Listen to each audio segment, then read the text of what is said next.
بەڵێ عزیزان بەردەوام دەبین تۆری دۆمی گفتوگۆکانمان دەست پێ دەکەین دیارە ڕەوشی ئاڵۆزی عێراق بە تایبەتر لەم چەند مانگی دوای هەڵبژاردننی پێشوەختە لە عێراقدا ڕەوشێکی ئاڵۆزی سیاسی هەیە لەگەڵەوەی کە ڕەوشێکی ئاڵۆزی سیاسیە بێگومان کاریگەری نەرێنیشی لەسەر ئابووری عێراق دروست کردووە دەپرسین بە تایبەتی ئەم ڕەوشە ئاڵۆزە لە ئێستادا چ کاریگەریەکی لەسەر بەهای دینار دروست کردووە و بۆ هۆکارێکی ئەگەر بێت و ئابووری عێراق خامگیر نەبێتەوە ڕەنگە بانکی ناوەندی لاو کاتەدا و بە تایبەتی لە کاتی خۆپیشاندان و ڕەوشە ئاڵۆزەکاندا دۆلار نەخاتە بازاڕ و ئەمە چ کاریگەریەکی لەسەر بەهای دینار دەبێت ئەم بابەتانە و چەندین بابەتێکی دیکە گفتوگۆ دەکەین بە میوانداری دکتۆر دیاری جەلال ڕاوێژکاری دارایی بانکی دکتۆر سپاس بۆ ئامادەبوونیت بە خێراتی زۆر سپاس ڕۆژتان باش سپاس هیوادارم ڕۆژێکی پڕ ئاسوودەی بێ بۆ تاوەتی بۆ تای مرۆڤایەتی و گەلانی عێراق بەگشتی هەرێمی کوردستان بە تایبەتی بەڵێ وەک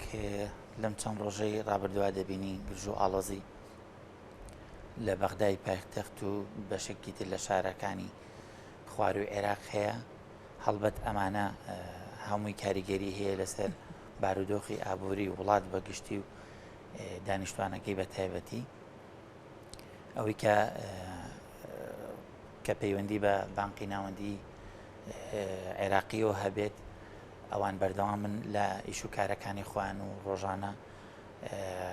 ئەو مەزادەی کە پێویستە هاوڵاتیانی عێراقی پێویستیانە چ لە وەکو کۆمپانیاکان چ وەکو تاک بانقی ناوەندی عێراقی بڕی پێویست بە شێوەی مەزاد دەخاتە بازارەوە هەم لە بە شێوازی حەواڵە و اعتیمادات کە بەوە ناسراوە لەگەڵ شێوازی نەختینەی باشە دکتۆر ڕەنگە هەندێک کات ینی بە شێوەیەکی گشتی لە جیهانیشدا دەکرێت بڵین بازار و لایەنی ئابووری پێویستی بە سەقامگیری هەیە لەو شوێنەدا یاخود لەو وڵاتەدا دەکرێت بڵین ئابووری عێراق ئابووریەکی سەقامگیرە و دۆخە سیاسیەکە کاریگەری لەسەر ئابووری عێراق دروست کردووە یاخود دروستی نەکردووە بەڵێ ینی بەنسبەت سەقامگیری ئابووری عێراقەوە هێشتا نەگەیشتوێتە ئەو ڕادێکە لەسەر ئاسی نەودەوڵەتی دانی پیا برێ و بڵێن ئابوورێکی سەقامگیری هەیە نەخێر چونکە هێشتا قۆناغی زۆر زیاتری ماوە هێشتا بەرز و نزمی زۆر زیاتری لەبەردەما ئاڵانکاری زیاتر ڕوبەڕووی ئاڵنگاری زیاتر بێتەوە لەبەرەوەی لە ڕووی سیاسیەوە عێراق نەیتوانیەوە وڵاتێکی جێگیر بێت هەر بۆیە یەکێک لە فاکتەرەکانی ئابوورێکی سەر بە خۆی جێگیر ئەوەیە کە تۆ لە ڕووی سیاسیەوە وڵاتێکی ئارامت هەبێ بەڵام ئەمە لە عێراقا بەدی ناکرێ بەڵام ناکرێ هەموو ئەمانە وەلا بندێ چونکە عێراق لە ماوەی ئەم دو-سێ ساڵی ڕابردووە چەند ستێپێکی زۆر باش هاتوۆتە پێشەوە ئەویش لە ڕووی ئەوەی کە چی دیکە قەرزی تری نێودەوڵەتی نەکردووە چونکە بانقی ناوەندی بانقی نێودەوڵەتی جیهانی ڕەزامەند نەبوو لەسەرەوەی کە چی دیکە عێراق قەرزی تر وەربگرێت نەک قەرزی وەرنەگرتەوە بگرە توانی تەواوی ئەو قەرزانەی کە لەسەری بوو بەرامبەر وڵاتی کوێیت توانی بە پێی پلانێکی تۆکمە ئەو قەرزانە بداتەوە باشە دکتۆر دیارە لە ماوەی ڕابردوودا هەروەک ئاگادارین بۆ دابینکردنی یاخود چارەسەرکردنی بەشێک لەو کێشانە و لەو قەرزانی کەوا باسێکی گۆڕانکاری لە بەهای دینار و دۆلار داکرا بەهای دیناری عێراقی دابەزی ئەمە توانی کێشەکە بنەبڕ بکات و چارەسەری بکات جارێکی دیکەمە هۆکار نەبوو بۆ هەژاری بۆ تاکەکانی عێراق بەڵێ لە کاتی خۆیدا من هەر لەم کەناڵی کورساتی عزیزەوە ینی من تێبینی خۆم کۆمنتی خۆم دابوو لەسەر بابەتەکە بەرزکردنەوەی بەهای دۆلار لە هەمبەر دیناری عێراقی فرەلایەن بوو پێویستی ئەو کاتە بووە ڕاستە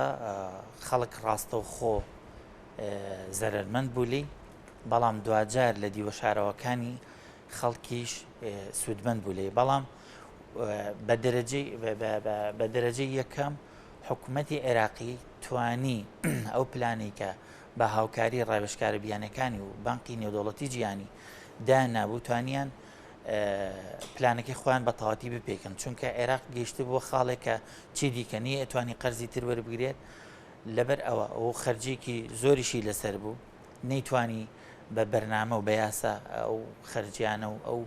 موچە زیادانی کە هەیەی بنبڕی کات لەبەرەوە هەستات ئەو پلانی جێبەجێ کرد کە ئەتوانین بڵێ بە لە $1 لە 120 داهاتەکەی خۆی زیا کرد لانی ئەوەی کە بەڵێ خەڵک ڕاستەوخۆ لی زەرمەند بوو لەبەرەوەی بەهای دینارەکەی خۆی دائەبەزی لەبەرەوەی موچەی لە سەدانەوەی هاوڵاتیانی عێراقی بە دینارە ڕێژێکی زۆر کەم هەیە کە بەدراوە بیانیەکان وەرەبیگیرە وەکو $و یۆرۆ تۆ کە پێداویستەکان سەرچاوی داهاتەکە دینار بێت و خۆشمان نەزانین عێراق وڵاتێکی هەمیشە هاوردەکەری پێداویستەکانی ڕۆژانەیە ئەو پێداویستیانەشی کە هێنێ بە $، ئەهێنێ لەبەرەوە ئەمە بارگرانی بوو لەسەر خەڵک بەڵام یەک خاڵی زۆر پێویست هەیە کە ینی گرنگە خەڵک بیزانێ ئەوەیە کە کۆمەڵێ وڵات دراوسەی عێراقن لەلایەکەوە ئێران کە بەهای دراوی وڵاتەکەی بە تەواتی دابەزی لە باکوورەوە تۆ تورکات هەیە کە لیرەی تووشی ڕۆژ بە ڕۆژ ئەزانین کە لە دابەزیندایە بە هەمان شێوە کە تۆ دراوسەکانت ئەوە بێ پریشکی ئەم کارەساتە داراییە ئابوووریە بەر عێراق دەکەوێت دەسەڵاتدارانی عێراق پلاندارن بە یارمەتی بانقی ناوەندی عێراقی و وەزارەتی دارایی و حکوومەتی عێراقی توانیان بە هەماهەنگی ڕێ لەو دابەزینە بێ کۆنتترۆلیە بگرن چونکە ئەگەر خۆتان نەزانن ینی ئەگەر تۆ شتێک بە بەرنامە بکرێت باشترە توانی فۆلۆی بکەی بە دوواداچوونی بۆ بکەی بەڵام ئەگەر شتەکە لە کۆنتترۆل دەرچوو ئەو کاتە هەم هاوڵاتی زەرمەند دەبوو بە دەرەجێکی زۆر زۆر زیاتر ینی من بە بڕای من بەو شێوازەی ئەبینم ئەگەر بەهاتە بە پلان نەکرا و پلانەکان جێبەجێ نەکرا ئەو کاتە نەک هاوڵاتێک نێتوانین $100 بە 148,750 بکڕێ بکرە $100 بە 200,000 بۆ نەئەکڕا ئەو کاتە هەم لە کۆنتترۆلی هاوڵاتیان دانەدەما هەم لە کۆنتترۆلی حکوومەتی عێراقیشتانەدا باشە خۆ پیشاندانەکانی دوێنێ و کاریگەریەکانی لەسەر بەهای دینار چ کاریگەریەکی بەجێشت کە هیچ کاریگەریەکی بەجێشت لەو ماوە کورتەدا یانیش بە دیوێکی تریشە بەشێکی دیکەی پرسیارەکەم ئەوە بێت ئەگەر بێت و بە هۆکاری ئاڵۆزی عێراق کاریگەری لەسەر بانکی ناوەندی لە ڕووی خستنەڕووی $و هەبێت و هەروەها بەهای دینار چ کاریگەریەکی لەسەر ئابووری عێراق دەبێت بەڵێ ئەتوانین بڵین خۆشببختانە ئەم چەند ڕۆژەی ڕابردوو چونکە مەزادی بانکی ناوەندی بەردەوام بوو هیچ کاریگەریکی نەبوو بۆیە ئەڵم خۆشببختانە چونکە ئەگەر بێت و ئەم مەزادە ڕۆژانە نەکرێت خەڵک هەموو ڕۆژە پێویستی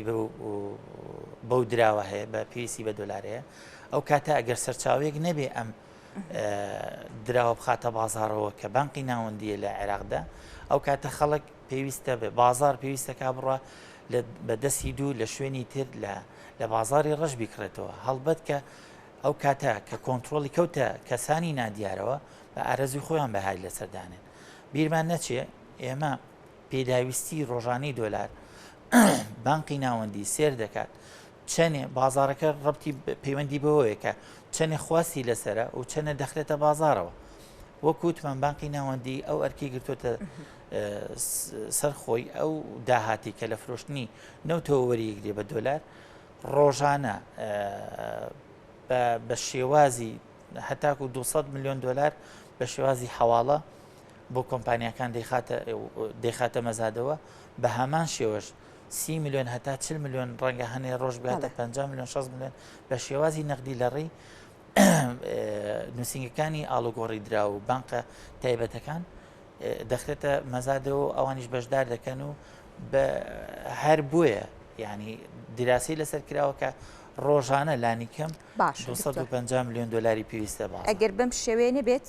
بارودۆخەکە ڕەوشاڵۆزەکە عێراق کاریگەری هەبێ لەسەرەوە بالتأكيد. کاریگەریەک لەسەر بەهای دینار واروها ڕەوشی یاخود با بڵێن ئابووری عێراق جێدەیاڵە بە دیاریکراوی کاریگەریەکەی چی دەبێت؟ وەک ئاماژەمان پێکرد یەکەمین کاریگەری ئەوەیە کە بەهای دینار هێندەی تر قورسایی خۆی لە دەستدا وەکوتم ئەگەر سەرچاوێک نەبێت دۆلارە بخاتە بازارەوە تۆ پێویستەکە بڕۆی لە کەسی دووەم نەناسراوە کەسی دوم کۆنتترۆلی بازارەکە بە ئارەزوی خۆی بەها لە سەردانێ بیریشمان نەچێ بەشێکی ئەو دۆلاری کە لە بازارە هەیە ڕۆژانە لی دەچێتە دەرەوەی وڵات کە ئەمە حکوومەتیش ناتوانێت کۆنتترۆلیکە بە تەواوەتی. باشە دکتۆر یەک پرسیار ئەم بابەتی کە ئیستا ئەم ئاڵۆزیە لە عێراقدا هەیە ئەمەی کە هاوڵاتیان خۆپیشاندان دەکات پەیوەندی بە بارودۆخی ئابووری عێراقەوە هەیە بە دیاریکراوی وەکو با بڵێن شارەزەیەک لەسەر ئەم بابەتە ڕوونکردنەوەمان بێتێ؟ بەڵێ چونکە عێراق بەداخەوە ئەتوانین بڵێ بێکاری هەژاری گەندەڵی سێ کوچکەی کارەساتەکانی عێراقن لەم چەندەی ڕابردووە وە خۆتان نەزانن بەشێک لەو گەنجەی کە خۆپیشاندانەکە و ناڕازیە گەنجێکی بێکارە بەپی ئەو ئامارانی کە هەیە لە ساڵانە نزیکەی 200,000 گەنج دەبێتە خاوەن بڕوانامی پەیمانگا و زانکۆکان 200,000 گەنج پێویستی بەکارە بێ حکوومەتی عێراقی نەیتوانیوە چ لە ڕێی کەرتی گشتیوە چ لە ڕێی یارمەتیدانی کەرتی تایبەتەوە کێشەی بێکاری چارەسەر کات و ئەم گەنجانەی کە دەبنە خاوەن بڕوانامە کاریان بۆ بدۆزێتەوە بە هەمان شێوە هەژاری دەردێکی کوشندەی کۆمەڵاتی لە عێراقدا بەداخەوە کە عێراق بێبەری نییە لەم نەخۆشیە و نەیتوانیەوە بە جۆرەی پێویست بنەبڕیکە خاڵی سێمیان گەندەڵیە بەداخەوە لەم چەند ساڵانەی داهاتووە عێراق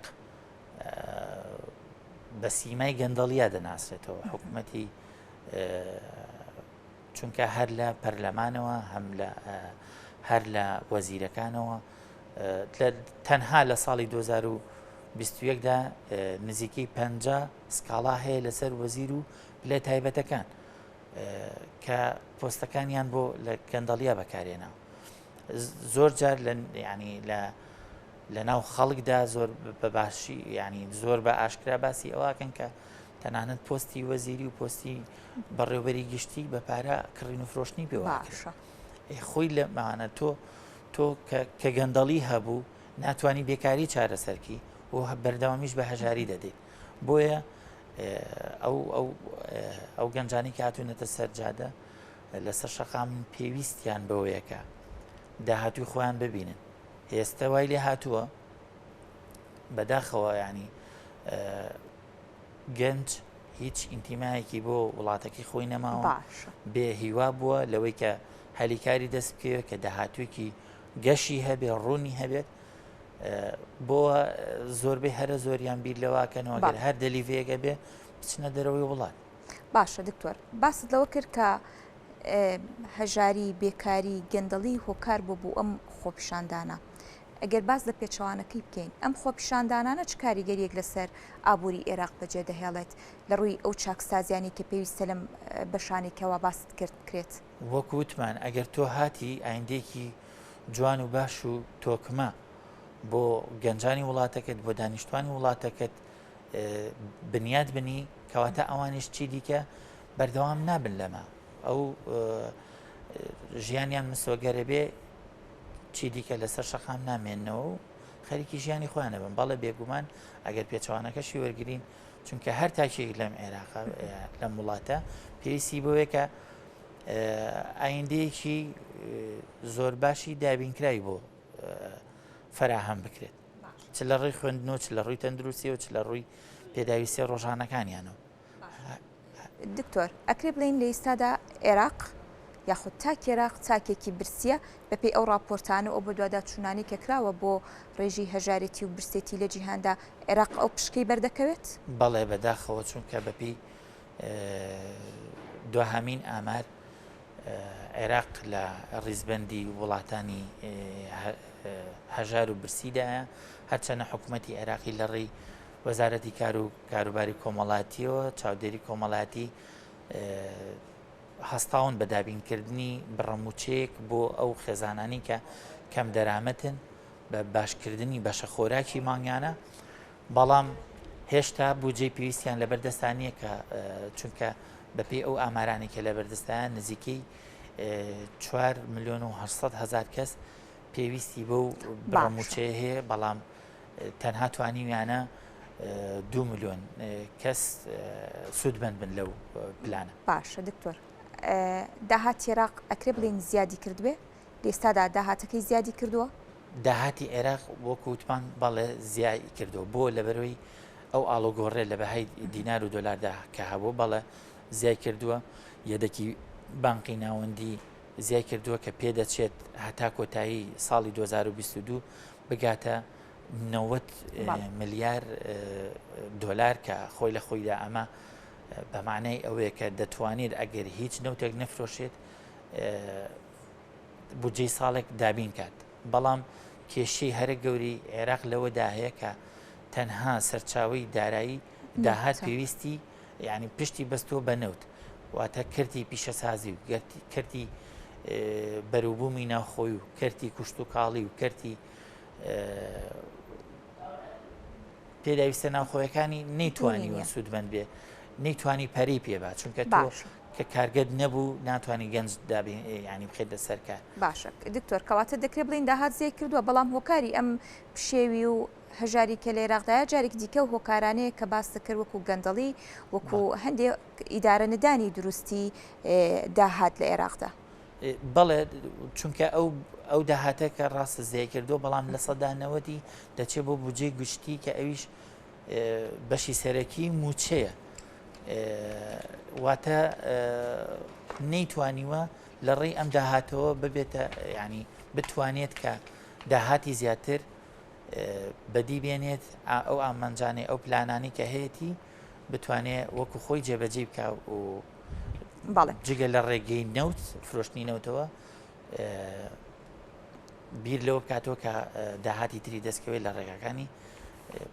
غیرە نەوتی. بەڵێ زۆر سپاس بۆ دکتۆر دیاری جەلال ڕاوێژکاری دارایی بانکی سپاس بۆ ڕوونکردنەوەکانت کە لەگەڵ مامۆی.